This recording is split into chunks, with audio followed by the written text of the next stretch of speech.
तनासरे। महला पंजवा। त्रिपत भई सच भोजन खाया। मन तन रसना नाम त्याया। त्रिपत भई सच भोजन खाया। मन तन रसना नाम त्याया। जीवना हर जीवना। जीवन हर जप साध संग। रहाओ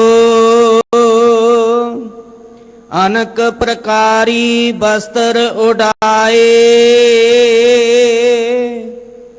अन दिन कीर्तन हर गुण गाए। हसती रथ अस असवारे।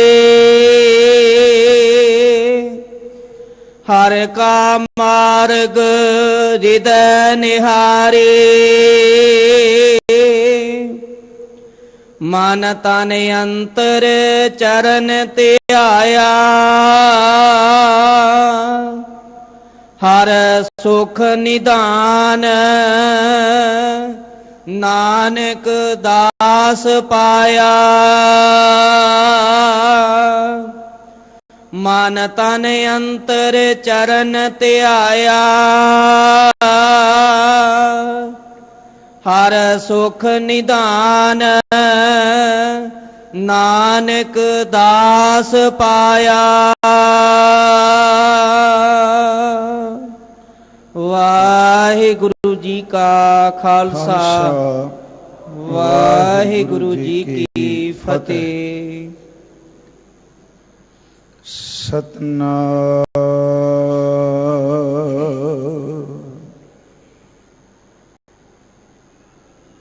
धन वाखे गुरु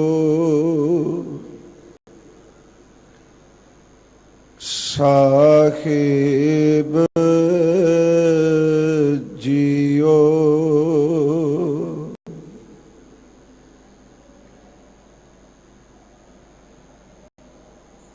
ना हों जति सती नहीं पढ़या। मूर्ख मुगदा जन्म भया।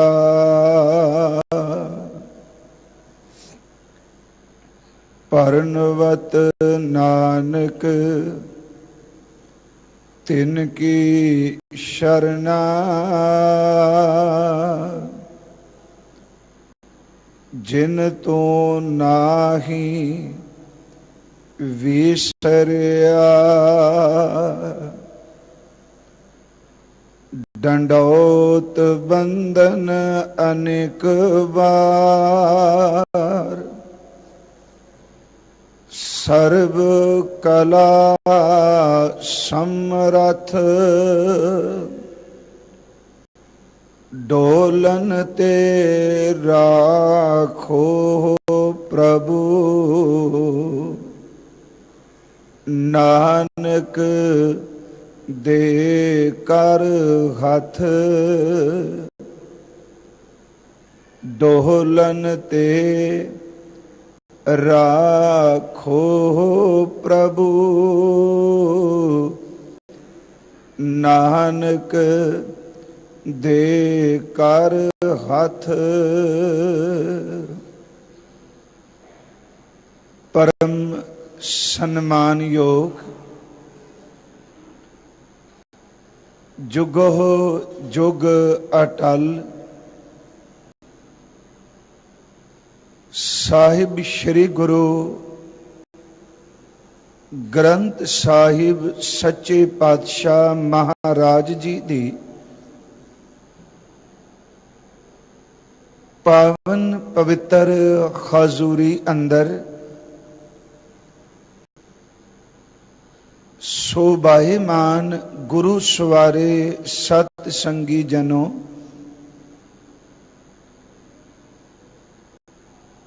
अज जो सतगुरु गुरु ग्रंथ साहिब महाराज जी ने ਅੰਮ੍ਰਿਤ ਵੇਲੇ ਸ਼੍ਰੀ ਹਰਿਮੰਦਰ ਸਾਹਿਬ ਜੀ ਵਿਖੇ ਪ੍ਰਕਾਸ਼ਮਾਨ ਹੋ ਕਰ ਹੁਕਮ ਸਮੁੱਚੀ ਮਾਨਵਤਾ ਦੇ ਉਧਾਰ ਵਾਸਤੇ ਬਖਸ਼ਿਸ਼ ਕੀਤਾ। ਇਸ ਅੰਮ੍ਰਿਤ ਸ਼ਬਦ ਦੇ ਉਚਾਰਨ ਕਰਤਾ ਪੰਚਮ ਗੁਰਦੇਵ सतगुरु गुरु अर्जुन देव जी महाराज ने गुरु ग्रंथ साहिब जी दा राग तनासरी है, जिस विच हजूर ने ये अमृत बोल उचारण कीते ने। अज दे इस अमृत शब्द दी विचार दा जो मरकज जो धुरा है वह इस शब्द दियां दो रहाव दियां तुकां ने। जीवना हर जीवना,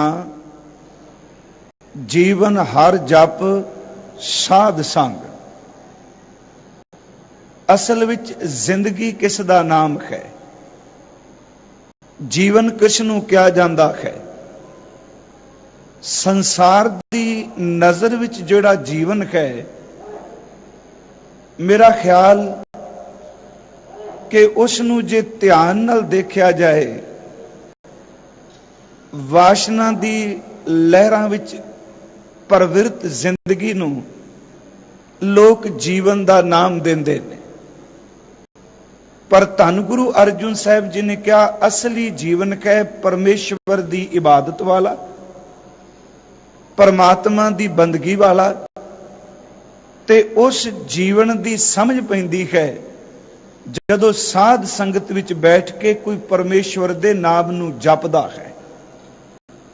इस विच किजे जिहड़े होर बचन कहे ने, साडे दुनियादारां दी नज़र च जिस बंदे कोल खाण दे पदार्थ अनेकां होण ते लोग कह दिंदे ने असली जिंदगी तां इस दी है कि इस नूं किसी चीज की कमी नहीं, हर तरह का पदार्थ इहनूं भोगण वास्ते मिल रहा है। लोग उहनूं जिंदगी कहिंदे आ। जे किसी नूं तन उत्ते ओढ़ण वास्ते, शरीर ढकण वास्ते बेशकीमती कपड़े प्राप्त हो जाण ते लोग उस दे तन दे कपड़ियां नूं भी देख के कह दिंदे ने असली जिंदगी तां इहदी है जिहड़ा इन्ने कीमती वस्त्र तन उत्ते धारण करी बैठा है। जे किसी इंसान कोल चंगी असवारी होवे, पुरातन समय घोड़े सन, हाथी सन, रथ सन, बैल गड्डियां सन। अज जे किसी बंदे कोल कीमती तो कीमती करोड़ां रुपइयां दी गड्डी होवे ते असीं वेख के कई बारी संसारी लोग कहने असली जिंदगी तां इहदी है कि इन्नी कीमती गड्डियां विच ये सवारी करदा है। पर मेरे सतगुरु ने अज पहली गल तां ये कही कि जिस नूं सच्चे नाम दा भोजन मिल गया वो अपनी जिंदगी विच सचमुच तृप्त हो गया, असली जिंदगी ही ओदी है। दूसरा वचन कि जिसने अपने अंतर आत्मे परमात्मा दे घर दे जान दे रस्ते नूं देख लिया, निखार लिया, ते हजूर सच्चे पातशाह महाराज कहते ने कि असलीयत ये वे कि उस बंदे ने मानो कीमती असवारी कर ली है। जिस बंदे ने अपनी रसना तो परमेश्वर वाहिगुरू जी दे गुण गायन कीते, कीर्तन कीता, सतगुरु कहते ने कि मान लो कि ओदे कोल कीमती वस्त्रां नाल ओने अपने आपे नूं ढक लिया है। अखीर ते हजूर ने कहा कि उस पार ब्रह्म परमेश्वर दी कृपा नाल मन करके, तन करके, ਵਾਹਿਗੁਰੂ ਜੀ ਦੀ ਇਬਾਦਤ ਕੀਤੀ, ਸੁੱਖਾਂ ਦਾ ਖਜ਼ਾਨਾ ਮਿਲ ਗਿਆ। ਤੇ ਹਜ਼ੂਰ ਕਹਿੰਦੇ ਨੇ ਉਹ ਦਾਸ ਨੇ ਸੁੱਖਾਂ ਦਾ ਖਜ਼ਾਨਾ ਪ੍ਰਾਪਤ ਕਰ ਲਿਆ ਹੈ। ਮੇਰੇ ਸਿਰਫ ਕਹਿਣ ਤੋਂ ਮੁਰਾਦ ਇੰਨੀ ਕੁ ਹੈ, ਇੱਕ ਪਾਸੇ ਵਾਸ਼ਨਾ ਸੰਯੁਕਤ ਇੰਦਰਿਆਵੀ ਜੀਵਨ ਵਾਲਾ ਮਨੁੱਖ ਹੈ, ਦੂਸਰੇ ਪਾਸੇ ਸੰਸਾਰ ਵਿੱਚ ਵਿਚਰਦਾ ਹੋਇਆ ਵੀ ਉਸ ਕਰਤਾਰ ਦੇ ਰੰਗ ਵਿੱਚ ਰੰਗਿਆ ਹੋਇਆ ਹੈ। ਤੇ ਮਹਾਰਾਜ ਜੀ ਨੇ ਅਸਲੀ ਜੀਵਨ ਜਿਹੜਾ ਹੈ ਇਸ ਸ਼ਬਦ ਵਿੱਚ ਇਬਾਦਤ ਵਾਲਾ, ਬੰਦਗੀ ਵਾਲਾ ਦੱਸਿਆ ਹੈ। आओ निर्धारित टाइम च रह के इस अमृत शब्द दे अखरी अर्थ, भाव अर्थ और समुचे भाव नूं आपां विचारन दा यतन करांगे। आप जितने हजूर दे चरनां विच उपस्थित हो, जितने देश परदेश घरां विच बैठे सतगुरु दे इस अमृत बचन नूं सरवण कर रहे हो, अपने अंदर नूं टिकाण दा यतन करो। किरपा करके असीस बख्शो, क्योंकि विच संगत हर प्रभ वस है जी। प्यार अदब नाल उचारण करो जी, सतनाम श्री वाहेगुरु जी। करो बख्शिश, फिर उचारण करो जी, सतनाम श्री वाहेगुरु जी। सतनाम श्री वाहेगुरु साहिब जी। तनासरी महला पंजवा।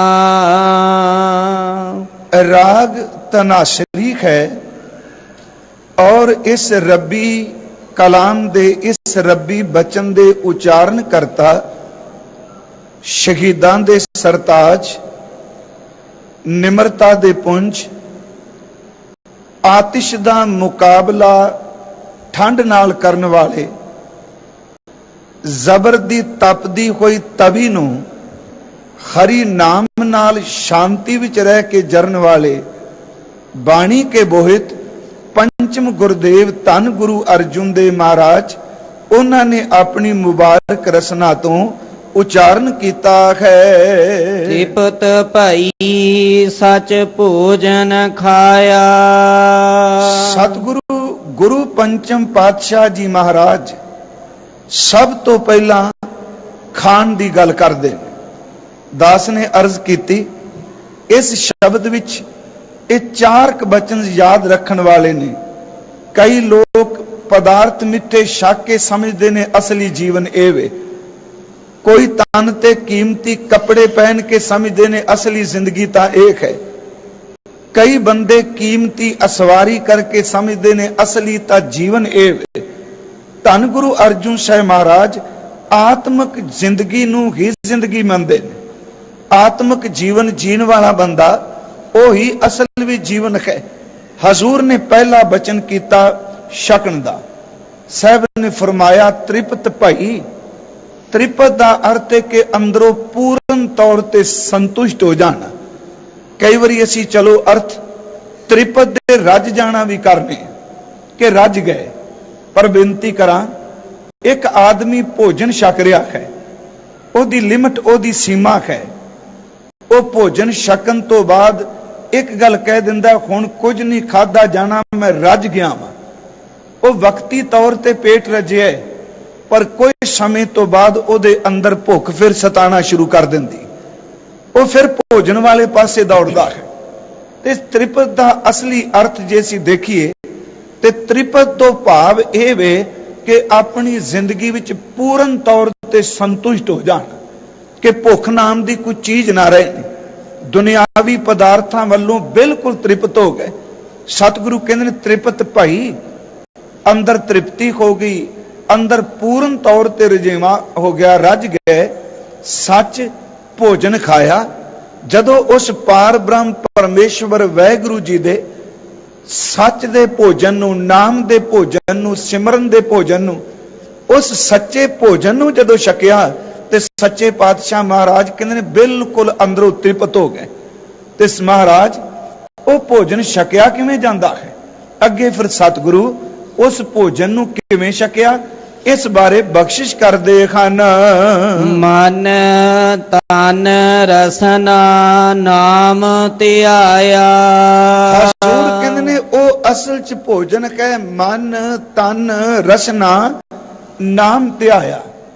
प्यारियो अपनी रसना तो परमात्मा नू जपिया, अपने मन तो परमात्मा नू जपिया ते अपने तन दे रोम रोम तो परिपूर्ण परमात्मा नू जपिया। हजूर कहंदे ने तृप्त भई सच भोजन खाया, मन तन रसना नाम त्याया। मन करके तन करके रसना करके उस पार ब्रह्म परमेश्वर दे नाम नू जपिया ते अंदर दी तृष्णा मुक गई, जीव दे चस्के मुक गए, अंदर खाण वाली बिरती जड़ी जीवन समझदी पई सी सच एवे बिल्कुल खत्म हो गई, अंदर पूर्ण तौर ते रज गया है। दास ये सारे शब्द दी विचार तो पहला संखेप जियां कुछ बेनतियां जरूर करेगा। देखो मैं अर्ज कीती कि गुरु ग्रंथ साहिब दी रोशनी विच असली जीवन की है। इंसान दा जन्म हुंदा है ते मौत तक ये सफर करदा है। वो हो सकता किसी का सफर 4 साल का, 5 साल का, 10 साल का, किसी का सफर 80 साल 100 साल भी टप जाए। ते असी लोग उस सारे बीते कुछ समय नूं इकट्ठियां करके एक शब्द कहने बंदा इन्ने साल इस धरती ते जिंदगी जी के गया।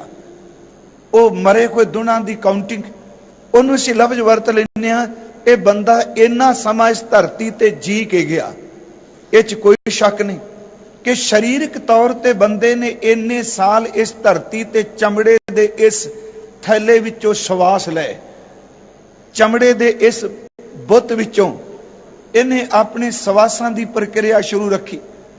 पर मेरी बेनती है जन्म लैके संसार दे पदार्थां नूं भोग लेना, इस संसार दी हर चीज नूं मान लेना ते उस तो बाद मौत हो जानी ते ये लफ्ज कह देना बंदा इन्ने साल जिंदगी जी के गया।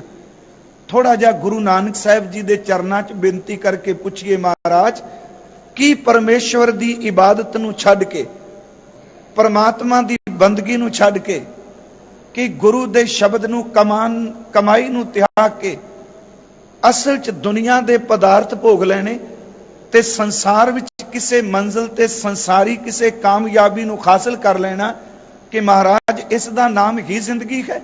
गुरु नानक साहब बड़ा सोहना उत्तर देंदे। मैं एक श्लोक आप नाल साझा कर देना।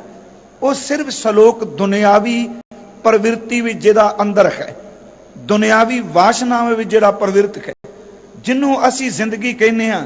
मेरा गुरु नानक साहब कहंदे जम्मिया सी, पदार्थ भोगे, वासना भोगी, मौत आई, घरदियां ने चुक के फूक दिता ते पिछों एक मिट्टी दी सवा, एक सवाह दी ढेरी बन के रह गया ते उस सवाह नूं चुक के लोकां ने पानी विच सट दिता। कि यह जिंदगी है?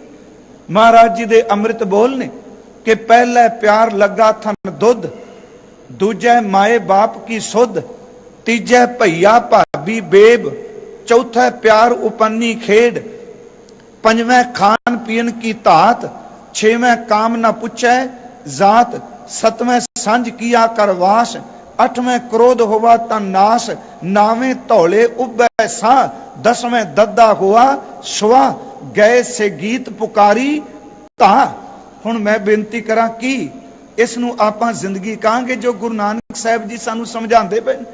कहने एक इंसान दा जन्म होया, सिर्फ सरल जै अर्थ, सब तो पहला जन्म तो बाद उन्हों मां दे दुध दी समझ पई, मां दे दुध तो बाद उन्हों मां बाप दी बुद्ध पई, मां बाप तो बाद वेड़े विच भैण ते भरावां दी समझ पै गई, भैणां ते भरावां तो बाद उन्हों बाहर ते गली महल्ले विच खेडण दी एक सोझी पई, प्रवृत्त होया उहदे वल। उस तो बाद जीव दा चस्का आ गया, समा आया, शरीर दा विकास होया, बंदा वासना विच प्रवृत्त हो गया, जात कुजात बिरादरी कुछ ना दिखिया, सिर्फ उन्होंने काम दी वासना ने डोब दिता। समा आया, घर गृहस्थी बन गया, परिवार विच अगे बच्चे पैदा हो गए। उस तो बाद इन्ना को कल्पिया कि गुस्से विच मत्थे ते त्यूड़ी रहनी, हर वक्त कल्पी जाना। ते ओ समा आया ਜਦੋਂ ਸਰੀਰ ਦੀ ਤਾਕਤ ਜਵਾਬ ਦੇ ਗਈ, ਬੰਦਾ ਮੰਜੇ ਦੇ ਉੱਤੇ ਪਿਆ ਹੈ ਤੇ ਉਹ ਘੜੀ ਵੀ ਆ ਗਈ ਜਦੋਂ ਮੰਜੇ ਨੂੰ ਚੁੱਕ ਕੇ ਕਹਿ ਦਿੱਤਾ ਕਾਢੋ ਕਾਢੋ ਹੋਈ। ਇਸ ਨੂੰ ਆਪਾਂ ਜ਼ਿੰਦਗੀ ਕਹਾਂਗੇ। ਮੈਂ ਫਿਰ ਸ਼ਬਦ ਦੁਹਰਾ ਦੇਣਾ, ਗੁਰਮਖੋ ਇਹ ਕੰਮ ਤਾਂ ਪਸ਼ੂ ਵੀ ਕਰ ਸਕਦਾ ਹੈ। ਇਹ ਖਾਣਾ ਪੀਣਾ ਭੋਗਣਾ ਸੌਣਾ ਇਹ ਤਾਂ ਪਸ਼ੂ ਕੋਲ ਵੀ ਹੈ, ਪਰ ਇਨਸਾਨ ਦੀ ਕੋਈ ਵੱਖਰੀ ਹਸਤੀ ਹੈ, ਇਹਦੀ ਜ਼ਿੰਦਗੀ ਦਾ ਕੋਈ ਮਨੋਰਥ ਹੈ। ਗੁਰੂ ਨਾਨਕ ਬਾਬਾ ਜੀ ਦੇ ਬੋਲ ਫਿਰ ਦੁਹਰਾ ਲਈਏ ਕਿ ਪਹਿਲਾ ਪਿਆਰ ਲੱਗਾ ਥਮ ਦੁੱਧ, ਦੂਜਾ ਮਾਏ ਬਾਪ ਕੀ ਸੁਧ, ਤੀਜਾ ਭਈਆ ਭਾਬੀ ਬੇਬ, ਬੇਬ ਮੀਨਸ ਭੈਣ, ਤੀਜਾ ਭਈਆ ਭਾਬੀ ਬੇਬ, ਚੌਥਾ ਪਿਆਰ ਉਪੰਨੀ ਖੇਡ, ਪੰਜਵੇਂ ਖਾਣ ਪੀਣ ਕੀ ਧਾਤ, छेवें काम न पूछे जात, सतवें सांझ किया करवास, अठवें क्रोध हुआ तन नाश, नावें धौले उबे सा, दसवें दद्दा हुआ स्वा, गए संगीत पुकारी ता। महाराज कहते आया गया मुया नाव, पिछे पत्तल सद्यो काम, नानक मनमुख अंध गुबार, बाज गुरु डुबा संसार। आप इनू जिंदगी कह सकांगे? मेरी बेनती है, ਇਹ ਅਸਲ ਚ ਜ਼ਿੰਦਗੀ ਜ਼ਿੰਦਗੀ ਨਹੀਂ। ਗੁਰੂ ਗ੍ਰੰਥ ਸਾਹਿਬ ਜੀ ਤੋਂ ਪੁੱਛੋ ਅਸਲੀ ਜੀਵਨ ਕੀ ਹੈ। ਪਿਆਰਿਓ, ਜੀਵਨ ਹੈ ਕਿ ਜੀਵਨ ਵਾਲੇ ਨਾਲ ਜੁੜ ਜਾਣਾ। ਜੀਵਨ ਵਾਲੇ ਦਾ ਅਰਥ ਮੈਂ ਸਰੀਰਕ ਤੌਰ ਤੇ ਨਹੀਂ ਕਰ ਰਿਹਾ। ਯਾਦ ਰੱਖੋ, ਜੀਵਤ ਹੈ ਪਾਰ ਬ੍ਰਹਮ ਪਰਮੇਸ਼ਵਰ। ਜਦੋਂ ਸਾਡੀ ਆਤਮਾ ਉਸ ਵਾਹਿਗੁਰੂ ਜੀ ਦੇ ਸ਼ਬਦ ਵਿੱਚ, ਉਹਦੀ ਲੇਹ ਵਿੱਚ, ਉਹਦੇ ਨਾਮ ਵੀ ਜੁੜ ਜਾਏਗੀ, ਜੀਵਤ ਨੂੰ ਜਪਣ ਵਾਲਾ ਹੀ ਜੀਵਤ ਹੁੰਦਾ ਹੈ। ਪਿਆਰਿਓ, ਸਵਾਸਾਂ ਦੇ ਭੋਗਣ ਵਾਲਾ ਜੀਵਤ ਨਹੀਂ। ਉਹਨੂੰ ਤਾਂ ਗੁਰੂ ਕਹਿੰਦਾ ਚੱਲਦੀ ਫਿਰਦੀ ਲਾਸ਼ ਤੁਰੀ ਫਿਰਦੀ ਹੈ। ਇਹ ਜੀਵਨ ਨਹੀਂ। ਸਤਿਗੁਰੂ ਦੇ ਬੋਲ ਨੇ ਜੀ ਕਿ ਸੋ ਜੀਵਿਆ ਜਿਸ ਮਨ ਵਸਿਆ ਸੋਏ। ਮੈਂ ਰਹਾਉ ਦੀ ਤੋਕੀ ਲੈ ਲਈਏ ਜੀ ਕਿ ਜੀਵਨ ਅਸਲੀ ਕੀ ਹੈ। ਸੋ ਜੀਵਿਆ, ਅਸਲ ਚ ਉਹ ਹੀ ਜਿੰਦਾ ਹੈ ਜਿਸ ਦੇ ਮਨ ਵਿੱਚ ਵਾਹਿਗੁਰੂ ਵਸ ਗਿਆ। ਸੋ ਜੀਵਿਆ ਜਿਸ ਮਨ ਵਸਿਆ ਸੋਏ, ਨਾਨਕ ਅਵਰ ਨਾ ਜੀਵੈ ਕੋਈ। ਹਜ਼ੂਰ ਕਹਿੰਦੇ ਨੇ ਸੋ ਜੀਵਤ ਜੈ ਜੀਵਤ ਜਪਿਆ। ਅਸਲ ਚ ਉਹ ਹੀ ਜਿੰਦਾ ਹੈ ਜਿਨੇ ਜਿੰਦੇ ਪਰਮਾਤਮਾ ਵਾਹਿਗੁਰੂ ਨੂੰ ਜਪ ਲਿਆ ਹੈ। ਹਜ਼ੂਰ ਨੂੰ ਪੁੱਛਿਓ, ਕਹਿੰਦੇ ਨੇ ਭਾਈ ਕਿ ਇੱਕ ਇਨਸਾਨ ਕਰੋੜਾਂ ਸਾਲ ਜੀ ਜਾਏ ਸਰੀਰਕ ਤੌਰ ਤੇ, ਮੈਂ ਲਫ਼ਜ਼ ਕਰੋੜਾਂ ਵਰਤਿਆ ਹੈ। ਜੇ ਹੋਰ ਥੋੜਾ ਜਿਹਾ ਡਿਟੇਲ ਚ ਜਾਈਏ ਫਿਰ ਬੇਨਤੀ ਕਰਾਂ, ਕਰੋੜਾਂ ਯੁੱਗ ਵੀ ਜੀ ਜਾਏ ਬੰਦਾ, ਪਿਆਰਿਓ ਉਹਦੇ ਨਾਲੋਂ ਤਾਂ ਉਸ ਬੰਦੇ ਦੀ ਜ਼ਿੰਦਗੀ ਬਹੁਤ ਉੱਤਮ ਜਿਹੜਾ ਜੀ ਕੇ ਸਿਰਫ ਇੱਕ ਨਿਮਕ ਗਿਆ ਹੈ, ਪਰ ਉਸ ਨਿਮਕ ਵਿੱਚ ਉਹ ਪਰਮਾਤਮਾ ਦੀ ਇਬਾਦਤ ਹੀ ਕਰਕੇ ਗਿਆ।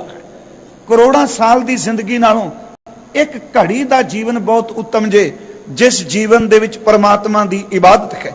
ਸਤਿਗੁਰੂ ਦੇ ਅੰਮ੍ਰਿਤ ਬਚਨਾਂ ਵਿੱਚੋਂ ਅਸੀਂ ਇੱਕ ਹੋਰ ਪ੍ਰਮਾਣ ਲੈ ਲੈਂਦੇ ਹਾਂ। ਇੱਕ ਪਾਸੇ ਉਹ ਜ਼ਿੰਦਗੀ ਹੈ ਜਿੱਥੇ ਦੁਨੀਆ ਦੇ ਹਰ ਪਦਾਰਥ ਨੇ, ਇੱਕ ਪਾਸੇ ਉਹ ਜ਼ਿੰਦਗੀ ਹੈ ਜਿੱਥੇ ਸਿਰਫ ਕਰਤਾਰ ਦੀ ਇਬਾਦਤ ਹੈ। ਸ਼ਲੋਕ ਸੰਸਕ੍ਰਿਤੀ ਵਿੱਚ ਹਜ਼ੂਰ ਦਾ ਬਚਨ ਹੈ ਕਿ ਬਸੰਤ ਸਵਰਗ ਲੋਕੈ ਜਿੱਤੇ ਪ੍ਰਿਥਵੀ ਨਵ ਖੰਡਨੇ। ਬਸੰਤ ਲੋਕ ਵਿੱਚ ਇੰਨਾ ਸੁਖ ਬੰਦੇ ਕੋਲ ਹੋਵੇ ਤੇ ਅਸੀਂ ਅਕਸਰ ਕਹਿ ਦਿੰਦੇ ਹਾਂ ਜਿਹਦੇ ਕੋਲ ਸੁਖ ਹੋਵੇ ਇਹ ਬੰਦਾ ਤਾਂ ਸਵਰਗ ਦਾ ਸੁਖ ਭੋਗਦਾ ਪਿਆ।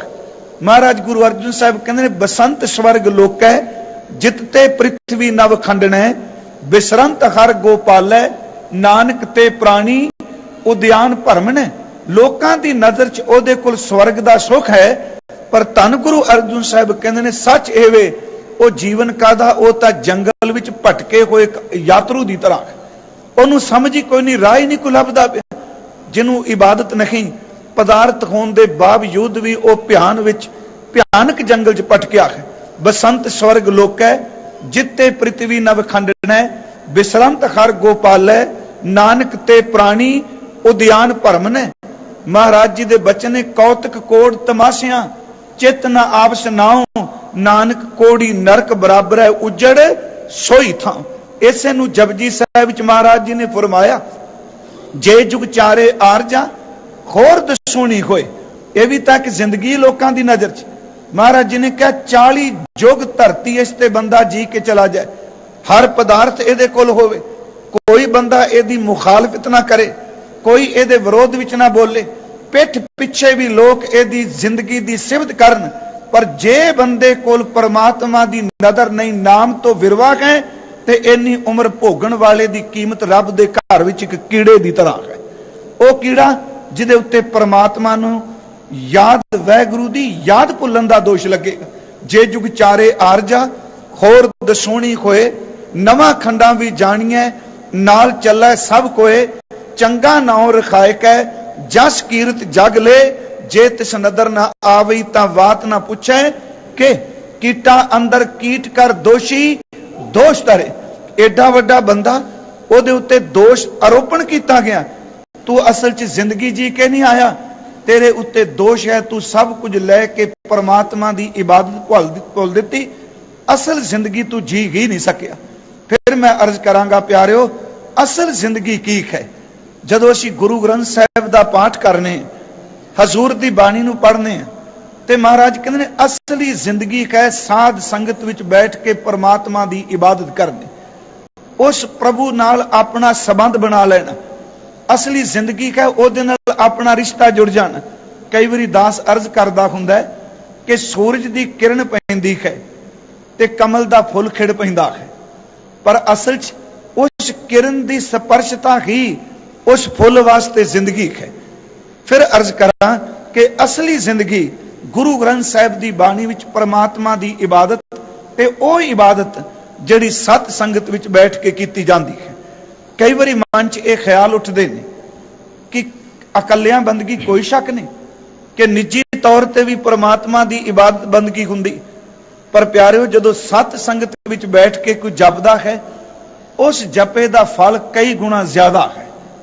संगत विच पता नहीं कितनी को वाहिगुरू की इबादत सिमरन वाले बैठे हुंदे ने, जदों उन्हां दी संगत करीदी है फिर बेनती है उन्हां दे शरीर विचों निकलदा होया ओरा भी कई बारी मन च होवेगा, कईयां दे सुन लग्या हो सकता है ख्याल उठे जी तो झुक चले देह वाले पासे शब्द नूं लै चले। मैं फिर बेनती करांगा कि साध संगत का कंसैप्ट गुरसिੱਖੀ विच बड़ी वड्डी थां है इहदी, इस तो बिना समझ भी नहीं पै सकती।